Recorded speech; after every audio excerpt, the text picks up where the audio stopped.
of God, there's no contradiction. Everything just sits quietly and nicely. So don't let me veer to another thing. You've got the big picture from God, but you don't have the details yet, and you want to move with the big picture.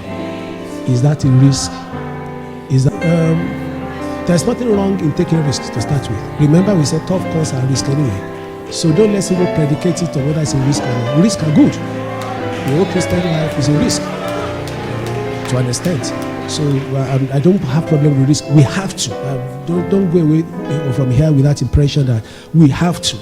I'm standing here because I've taken risk. It's a journey. When Abraham left the land of Hor and was going into the promised land, God did not give him the full map, did he? Faith for me to step out based on the big picture without waiting for the full details, or how much of full details should I wait for before I step out? Does that is a question all of you can relate to? Good. And so the answer is very implicit, isn't it? Number one, God has just given you the big picture. Don't stop praying. That's my suggestion. And I'm sure anybody here can answer that question now since we've teased it out. Don't stop praying. Can start taking little steps.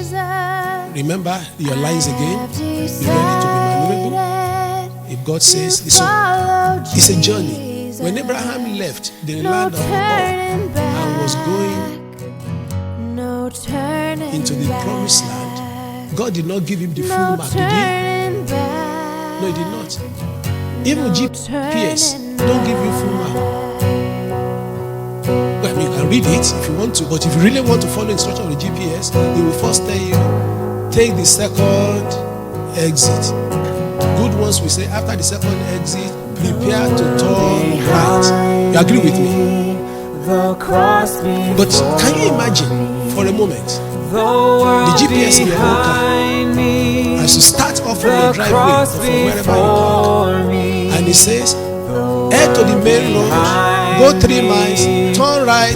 When you go further down the road, there's a roundabout there, turn left and right, stop, there will be a traffic light, and it downloaded 10 minutes of instruction for you as you are driving out. Do you see how easy it is to reach your destination? That's exactly why we use instructions step by step. They are easier to follow. And it's always very helpful for us to follow his pattern. He started right from the I will follow. It didn't for that reason. The devil told you. And there's always this thing like this. See chapter 3 of Genesis. There's something that should have told you. There's nothing that should have told you for that moment. When you needed to know it, you will know it. Leave your father's house, your kindred, and your family, and go to the land that I will what? Show you. Still I will follow. Though none go with me, still I will follow. No turning back, no turning back. Thank you so much, sir. I may wander, I still will follow. The experience you've had. Though I may wander, I still will follow. What you told us about, because that is because in my mind I believe when it comes to tough decisions, it has to do with people. No For example, family, you have to think of your children, your wife, his ministry, working with people who are it's not in the Bible, but there's a saying that people are falling into that. There's a saying, they say the voice of people is the voice of God. People have, maybe God is trying to use this brother to speak to me. And again, if I take it a bit further, working with people, maybe when you call the community together, because I wrote it down that you share the vision with the team. Is it that the brother did not catch the vision? Is it that he did not believe in it? So when it comes to ask my question, just in my mind thinking the place of vision when it comes to tough decisions, and when it looks looks like people do not catch vision, or maybe they do not think it's the right thing to do.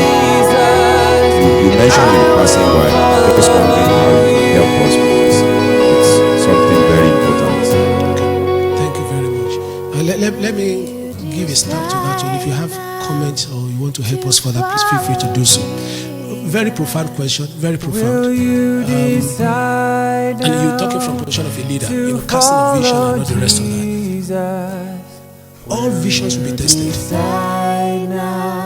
And most people begin to divert from their vision when obstacles arise.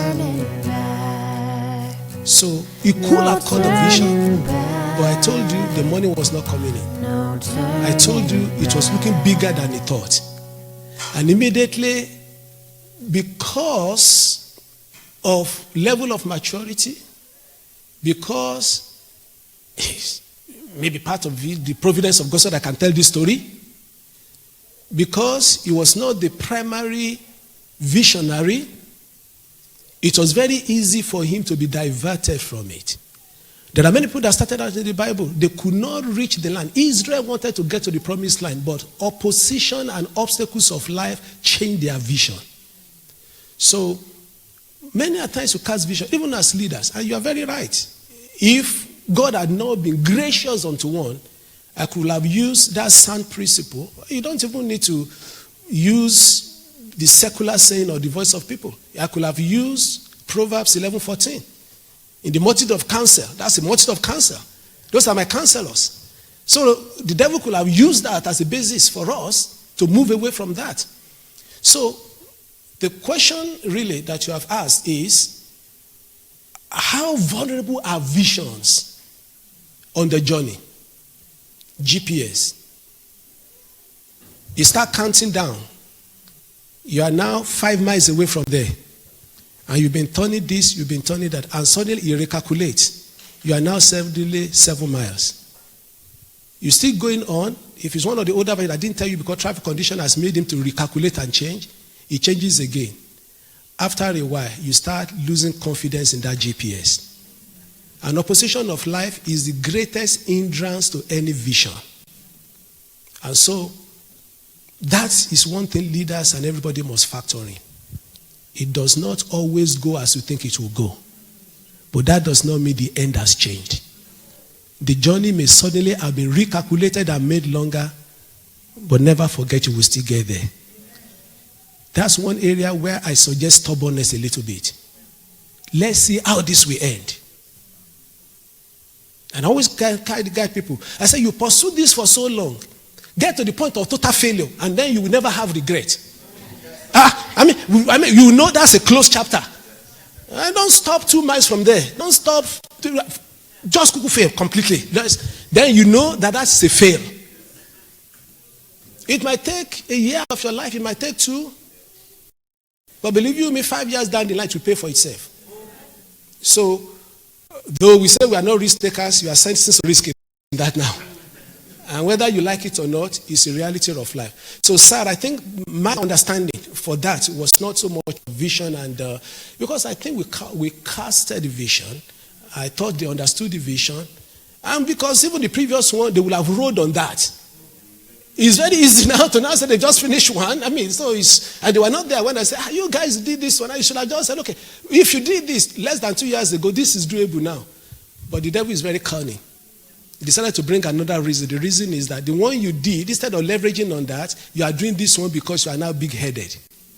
And the devil will always come with something else. Amen. May the Lord help us. Amen. Okay, Pastor Eda. Yeah, I would just like to confirm that.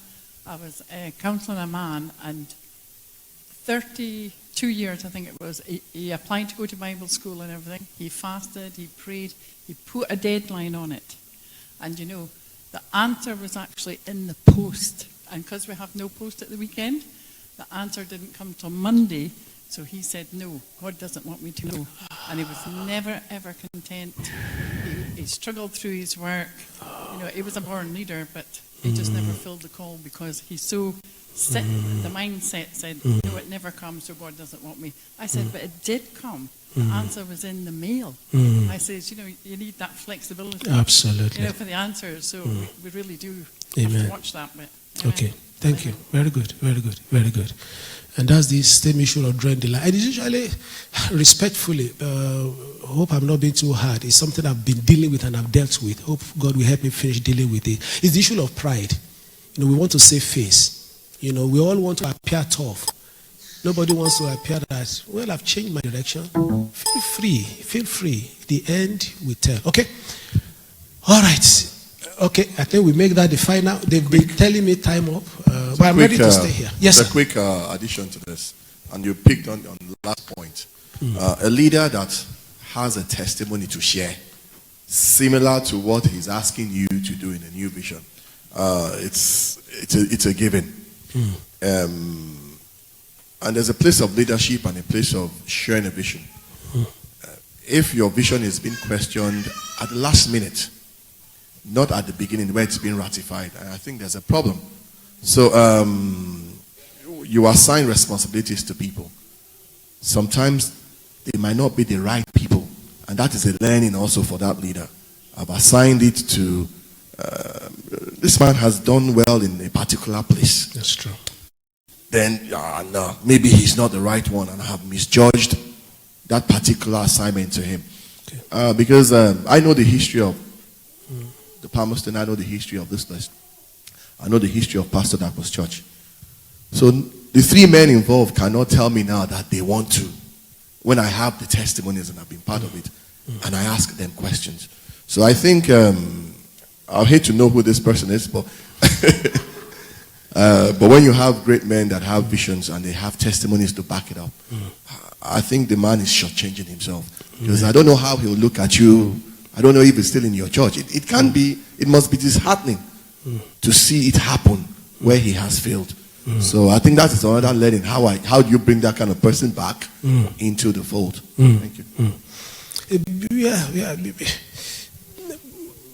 My answer is probably not typical that we'll give now. Let's see the providence of God in this. Let's see God building a story for himself in this. Let's just see that. Let's see that. I totally agree with you. Principles to be learned, which must be followed. Track records are very important. I think Acts chapter 13, it says there was a prophet, there was a man, Agabus, whose daughters prophesied. He said it was the same him that prophesied that would be famine in somewhere, and the famine took place. And immediately after that, he then told Paul something or something like that. You remember that part of the Bible? Okay. Why did the Bible say that? Track record. This man has been prophesying. The last prophecy he gave was true. And therefore, and even, when he prophesied unto Paul and all the rest of that, Paul was even working. Of course, the prophecy came to pass. You are a senior apostle. My track record is speaking. How much more when the role was reversed? It was Paul that was even, if we look at, church government hierarchy, it was Paul that was above. And God was saying, this younger man has a track record. Paul listened. But providence of God was that Paul must go to Jerusalem. So the prophecy was true. Paul decided to go to Jerusalem to Jerusalem so that he could die there and all the rest of that. So I think it's more the providence of God, but the lesson is learned for everybody, including myself. When visionary people that God has placed by our side, whether they are, people hierarchically God has placed above us, or our peers, or people that God has placed coming after us, let's look at what God has done. It does not necessarily mean that we do it again, but let that open you up. Let that bring the benefit of the doubt. Don't just have that audacity, and that's where you were going. That would have a bit audacious to just then rubbish everything. And I said, big head, where was that coming from? Why would you think that? But remember, there's an enemy outside there that is always also playing his game with every one of us. So the lesson is that you and I are not immune from that. Let's be careful, and the Lord will help us. God bless you all. Thank you very much.